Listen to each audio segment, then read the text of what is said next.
چلو جنتی دروازے کے طواف لگا.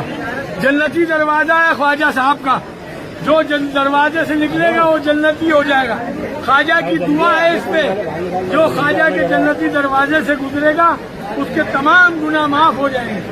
خواجہ کرم کر دیں گے آپ لوگوں کو بھی حج بیت اللہ اور روز رسول اللہ کی زیارت سے مشرف فرمائیں. تو اب جب کبھی کوئی یہ کہے نا کہ جو میرے سلسلے میں بیعت ہو میں اسے جنت میں لے جاؤں گا، میں اس وقت تک جنت میں نہیں جاؤں گا جب تک کہ اسے لے نہ جاؤں، تو آپ نے انجینئر صاحب کی بات غور سے سننی ہے کہ بابت شاہی کوئی نہیں. جب حضرت فاطمہ اور رسول اللہ صلی اللہ علیہ وآلہ وسلم کے بارے میں یہ آیات اور احادیث موجود ہوں، اب پتہ چلا بابت شاہی نہیں کوئی نہیں، ادھر مطلب کیا ہے، یعنی بابوں کی تو کوئی حیثیت نہیں ہے ان کے مقابلے میں. اب اگر میں قرآن سے یہ آیت بیان کروں، الانعام کی آیت نمبر 15 جو سورہ یونس میں بھی موجود ہے، سورہ الزمر میں بھی، قل انی اخاف ان عصیت ربی عذاب یوم عظیم. اے نبی تم فرماؤ کہ اگر میں بھی اپنے رب کی نافرمانی کروں تو مجھے بھی اس بات کا ڈر ہے کہ بڑے دن کا عذاب مجھے بھی آ پکڑے گا. اللہ اکبر. میرے بھائی جب یہ میں آیت بیان کرتا ہوں اور اس کے مقابلے پہ آپ کے بزرگ یہ کلیم کرتے ہیں کہ ہم اس وقت تک جنت میں نہیں جائیں گے جب تک کہ اپنے مریدوں کو نہ لے کے چلے جائیں، جو ہمارے سلسلے میں بیعت ہو گیا وہ قیامت والے دن بغیر حساب و کتاب کے بخشا جائے گا. اور میں جب یہ حدیث بیان کرتا ہوں اس کو سپورٹیو، یہ تو نبی علیہ السلام کے بارے میں آپ نے پھر اسے بریف کیا، صحیح مسلم کی حدیث کہ جسے قیامت کے دن اس کے عمل نے پیچھے چھوڑ دیا، اس کا نسب، اس کی رشتہ داری اسے آگے نہیں لے کے جا سکے گی. اور بخاری اور مسلم کی متفقن علیہ حدیث، اے میری بیٹی فاطمہ اس بات پہ مت اکڑنا کہ تم اللہ کے نبی کی بیٹی ہو، اگر اللہ نے تمہیں پکڑ لیا تو میں اللہ کے حضور تمہارے کچھ کام نہیں آؤں گا. یہ سیدہ فاطمہ کو ہمارے لیے کہا جا رہا تھا،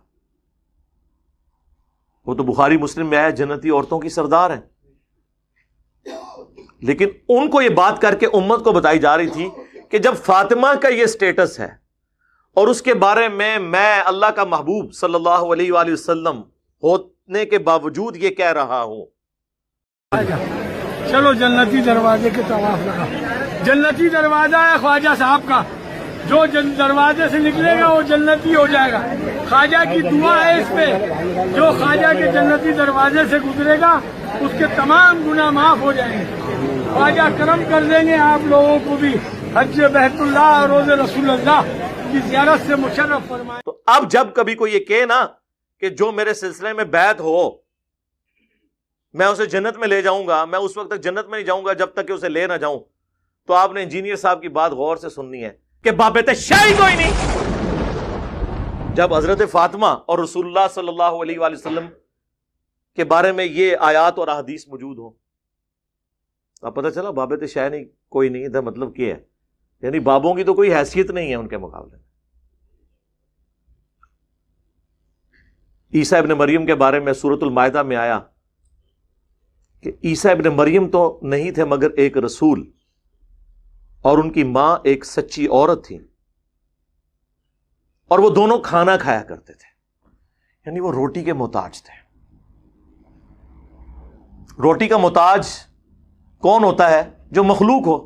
خالق روٹی کی محتاج ہستی ایسی نہیں کہ وہ محتاج ہو. تو اس پہ جب ہم یہ کہہ دیں کہ یار اگر عیسیٰ ابن مریم اور ان کی والدہ، ان کے بارے میں یہ آ رہا ہے، اور پھر ساتھ یہ بھی آیا کہ ایسوں کو پوجتے ہو جو نہ تمہارے نفع کے مالک ہیں نہ نقصان کے، اور ساتھ ہی کہا یہ من دون اللہ ہیں، حالانکہ حزب اللہ ہیں، لیکن تم نے انہیں من دون اللہ بنا دیا اللہ کے مقابلے پر. یہ کہتے ہیں بتوں کے بارے میں من دون اللہ ہے، اور ہم تو پوجتے تو نہیں ہیں. بھئی پوجنا ایک الگ سے چیز ہے، اس کے ساتھ یہ ہے کہ نہ وہ تمہارے نفع کے مالک ہیں نہ نقصان کے.